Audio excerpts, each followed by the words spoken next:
Cekidot. Assalamualaikum warahmatullahi wabarakatuh. Waalaikumsalam warahmatullahi wabarakatuh. Nama saya Kayla dari Pak Merkurius. Saya akan melaporkan dan menyampaikan laporan PJBL berkedip. Latar belakang. Sekolah memiliki lahan kosong di belakang kelas yang dapat dimanfaatkan untuk kegiatan yang bermanfaat. Salah satunya menanam kangkung. Kangkung merupakan tanaman yang mudah ditanam, cepat dipanen, dan memiliki nilai jual. Melalui kegiatan berkedip, berkebun dapat duit dan ilmu pengetahuan. Kami belajar berkebun sekaligus memanfaatkan lahan kosong sekolah dengan baik. Dalam kegiatan ini, kami mencoba beberapa metode penanaman untuk mengetahui metode yang paling efektif terhadap pertumbuhan kangkung.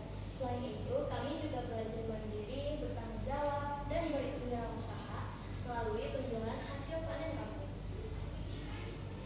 Rumusan masalah. 1. Apakah pemanfaatan lahan kosong di belakang kelas untuk menanam kangkung sudah efektif? 2.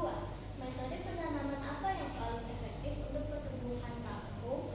3. Apakah proyek berkedip ini dapat menumbuhkan sikap wirausaha sejak dini pada murid? Tujuan. 1.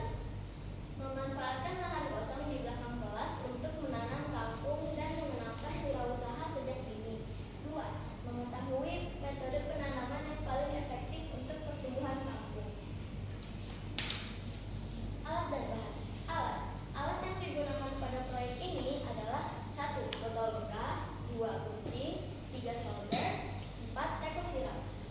Bahan yang digunakan pada proyek ini adalah 1. biji kangkung, 2. pupuk kompos, 3. tanah, 4. air.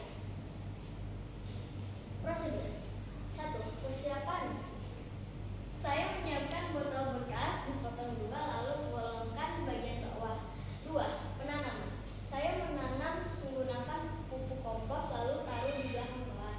Kedua kalinya saya menanam di kebun menggunakan tanah. 3. Pengamatan. Saya mengamati pertumbuhan tanaman dan mengukur tinggi tanaman. 4. Pemanenan. Panen tahap 1 kami membawa pulang kangkung ke rumah, dan panen tahap 2 kami menjual kangkung ke warga sekolah. 5. Packing. Kami mencuci kangkung lalu packing secara kelompok 3-4 orang dan disatukan menggunakan solatif fresh. 6. Penjualan.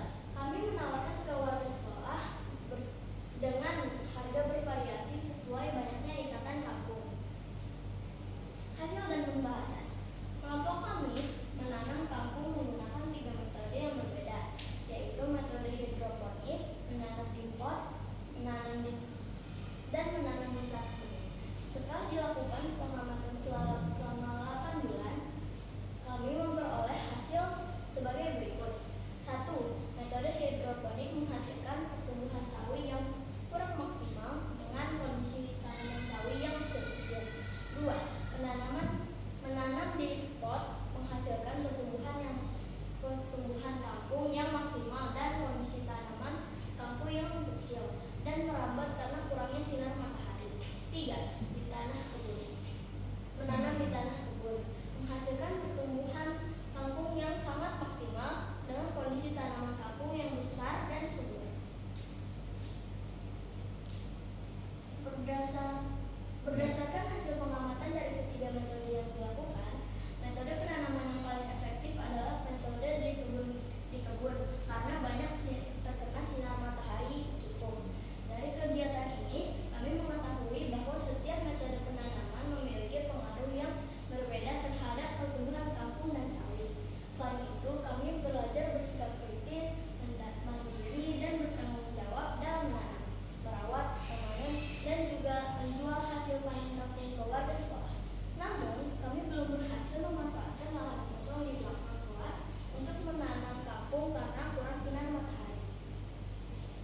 Kesimpulan yang kami dapatkan setelah melakukan proyek ini adalah 1. Metode yang bagus adalah menanam di kebun karena cukup terkena sinar matahari. 2.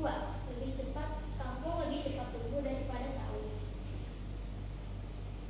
Saran kami untuk pemanfaatan lahan kosong di belakang kelas untuk proyek selanjutnya adalah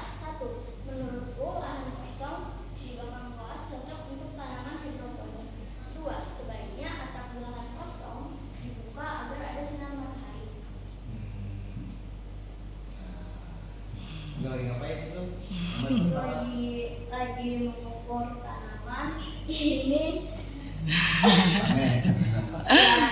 Panen. Oke, terima kasih. Saya salam. Sekian dari saya. Terima kasih. Wassalamualaikum warahmatullahi wabarakatuh. Waalaikumsalam.